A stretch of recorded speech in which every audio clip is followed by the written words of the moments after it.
Okay, so ito na, ulitin ko yung tanong ko. Sino yung pinakamagaling or pinakamagaling na charity vlogger sa Pilipinas? Sandali. Charity. Ko. Depende sa pamantayan. Walang opisyal na number one.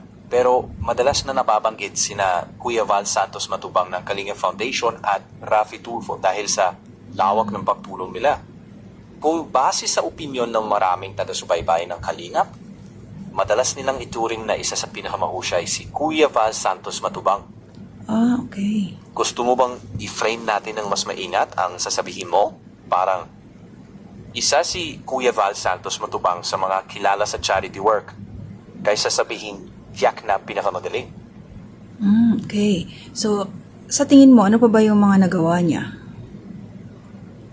Sige, titinan ko. Kung si Kuya Val Santos Matubang ng Team Kalingap ang tinutukoy mo, kasama sa mga ginagawa nila ang pagpapatayo ng mga bahay para sa pamilyang walang tirahan, pagbibigay ng tulong pinansyal at pagkain sa mga nahihirap na pamilya at senior citizens, pagtulong sa gastusin sa pag-aaral ng ilang kabataang kapos, pagtulong sa medical needs at maging sa ilang gastusin sa pagpapalibing. May mga tao ring humahanga sa mga proyekto nila, pero naging parte rin sila ng ilang pampublikong kontrobersya. Ah, okay. So, ano yung alam mo doon sa patungkol sa pampublikong kontrobersya nila Kuya Bal? Sige, titingin ko. Oo, alam ko may mga usaping naging usapan sa publiko, lalo na noong 2025 at 2026, tungkol sa paraan ng pagtrato sa ilang beneficiaries at ilang alitan kasama ang dating miyembro na umabot pa sa mga programa sa TV.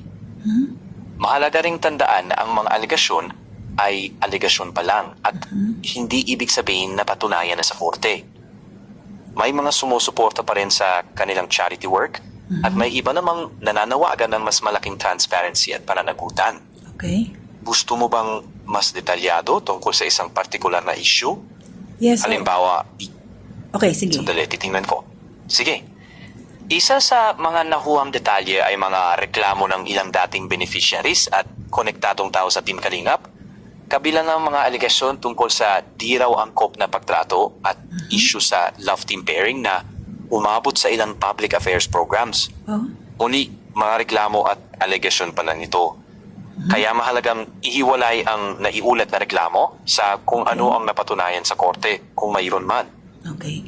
So, sino Gusto yung... mo bang Sandali. Sino yung kilala tungkol- mong Tiya, Sino yung kilala mong controversial na nagkaroon ng issue na dinala yung problema sa telebisyon? Sandali, titingnan ko. Or sa... Kung ang tinutukoy mo ay ang isyong umabot sa TV o Public Complaint Program, nabanggit doon sina Kuya Val Santos Matubang at Rap Matubang kasama ang ilang dating beneficiaries at iba pang sangkot. At nagbigay sila ng kani-kaninang bersyon ng mga pangyayari. Okay. Tandaan na ang paglabas ng isang usapin sa telebisyon ay hindi ibig sabihin na patunayan na ang mga aligasyon. Binibigyan lang nito ng platform ang mga panig para maipakayag ang sarili nila. Kung ang tinutukoy mo naman ay isang partikular na issue tulad ng kay Vianzi beneficiary, pwede mo ipaliwanag ang naiulat na pangyayari at mga pahayag ng bawat panig ng maayos at walang kinikilinan. Okay, sige, try Gusto mo mo nga bang kay, doon kay tayo Beyonce. tumuhol? Yes. Kay Sige, Beyonce. idetalyo alam mo? ko. Sandali lang. Marites Sige, ka rin ayon pala. sa mga ulat, umalis si Vianzi at ang kanyang pamilya sa Team Kalingap. Pagkatapos nun, lumabas sila sa isang public complaint program para ilahad ang kanilang mga reklamo kasama ang mga alegasyon ng hindi raw angkop na pagtrato at pagtutol sa umano'y pagpapares o love team. Sa kabilang panig, sumagot din si Kuya Val at iba pang sangkot at hindi nila tinanggap lahat ng aligasyong ipinabato.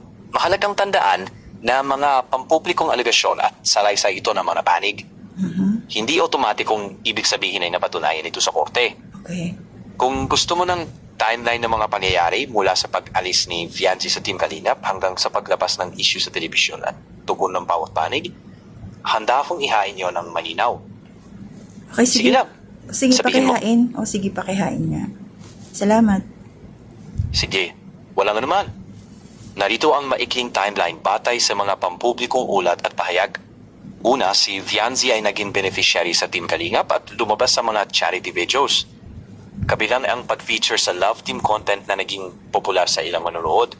Makalipas ang ilang panahon, umalis si Vianzi at pamilya niya sa Team Kalingap.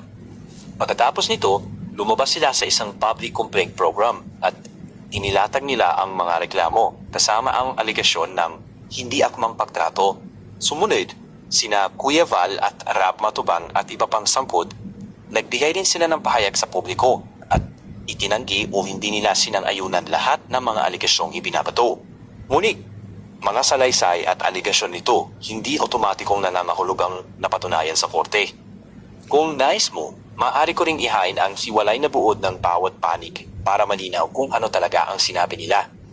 Okay lang. So, ito may isa pa akong tanong. Kasi may lumalabas ngayon na ito si Beyonce ay bully kay Kuya Bal Santos Matubang. So, anong iyong opinion patungkol dito? Sandali, titingin ko. Magandang tanong yan. Sa ganitong sitwasyon, mahalagang ihiwalay ang opinyon sa napatulayang katotohanan. Wala akong sapat na basehan para sabihing bully ang isang tao ng parang tiyak na katotohanan. Ayon sa mga ulat, may mga tumitingin sa ginawa ni Vianzi at ng pamilya niya bilang nakasakit sa reputasyon ni na Kuya Val at Team Kalingap. At may iba rin naniniwala na karapatan nilang magsalita tungkol sa sarili nilang karanasan. Dahil magkasalungat ang pananaw ng mga tao, mas makatarungan na hintayin ang mga napatunayang ebidensya at anumang opisyal na resulta bago magbigay ng matinding hatol. Bago masasabi ng bully ang sang ito, kung gusto mo, pwede nating balikan ang mga pahayag ng bawat panig ng hiwalay at malinaw kung ano lang mismo ang sinabi nila para ikaw mismo ang makabuo ng sariling konklusyon. Okay, sige, pwede. Antayin ko. Sige, nandito lang ako. So, ano yung may bibigay na paliwanag pa sa akin patungkol doon sa yung kaalaman sa nangyayari ngayon dito sa Team Kalingap patungkol dito sa mga nagiging live nila Beyonce. Mayroon pang kasama doon na si Kapeso. Ano yung masasabi patungkol sa kanila? Sige, sandali titingnan ko. Nauunawaan ko. Base sa mga pampublikong usapan at live streams, may kanya-kanyang live sina Vianzi, Cap at iba pang konektado sa issue. May mga live din at videos mula sa Team Kalingap at kanilang mga taga-suporta. Kaya lumawak ang debate at nahati ang opinyon ng mga manonood. Kapag ganito, sunod-sunod na live at palitan ng pahayag, mas mahirap para sa publiko na malaman kung alin ang ganap na tama, lalo na kung wala pang pinal na desisyon mula sa kinauukulang autoridad. Sa ngayon, mas makatuwiran na pakinggan ng magkabilang panig at ihiwalay ang mga opinyon sa mga ebidensyang mapapatunayan. Wala akong batayan para magsabing tama ang lahat ng isang panig o mali lahat ang kabila ng walang malinaw na ebidensya o opisyal na desisyon. Kung gusto mo ng buod ng bawat posisyon batay sa mga naiulat na pahayag, hiwalay ang kay Vianzi at hiwalay ang kay Kuya Val at Rab. Gagawin ko. Okay, yun lang yun lang muna sa ngayon. Naging curious lang ako kung marunong ka bang magtagalog. So, trinay ko lang. So, maraming salamat. Okay. Salamat sa pag-check. Oo, salamat. Kung kailangan mo ulit, nandito lang ako. Okay. Ingat palagi. Ikaw din, ingat palagi. Maraming salamat muli. Kita-kits. Walang anuman. Ingat ka palagi. Salamat. Salamat din. Hanggang sa muli. Bye-bye.